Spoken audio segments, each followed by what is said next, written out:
ఇప్పుడు చూసి చాలా మంది షాక్ అవుతున్నారు. ఎవరైనా సినిమా తర్వాత సినిమా అంటారు, కానీ మనోడు నెలకు రిలీజ్ అన్నట్టుగా దూసుకుపోతున్నాడు. ఆఫ్ కోర్స్ కాస్త కథాబలం ఉన్న సినిమాలే సెలెక్ట్ చేసుకుంటున్నాడు. అయినా ఏదైనా ఎక్కువైతే మోనాటనీ వస్తుంది.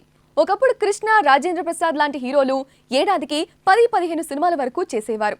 అంటే అప్పట్లో వేరే ఎంటర్టైన్మెంట్ లేదు కాబట్టి జనం చూశారు. ఇప్పుడు అలా కాదు కదా. కలర్ ఫోటో నుండి హీరోగా మారినా తర్వాత క్యారెక్టర్స్ కూడా చేశాడు. బట్ ఇప్పుడు అతని చేతిలో ఉన్న సినిమాలన్నీ హీరోగా చేస్తున్నవే. రీసెంట్ గానే అంబాజీపేట మ్యారేజీ బ్యాండు అనే సినిమాతో వచ్చాడు. లేటెస్ట్ గా మరో ప్రసన్నవదనం అనే టీజర్ వచ్చింది.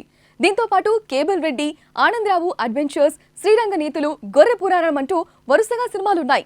అవకాశాలు ఉన్నప్పుడు చెయ్యాలి, కానీ మరీ ఇలా నెలకో రిలీజ్ అంటూ పోతే అసలుకే మోసం వస్తుంది. ఈ వేగంలో కొన్నిసార్లు తడబడతారు కూడా. సుహాస్ లాంటి హీరోలకు అలాంటి ప్రాబ్లమ్స్ వస్తే మళ్ళీ నిలవడం కష్టం. అందుకే కాస్త చూసుకో బ్రదరు. మరీ ఇంత దూకుడైతే కూడా ప్రాబ్లమే అవుతుంది. బై ది వే, ఇప్పుడు చేస్తున్న సినిమాలన్నిటికీ ఆల్ ద బెస్ట్ మరి.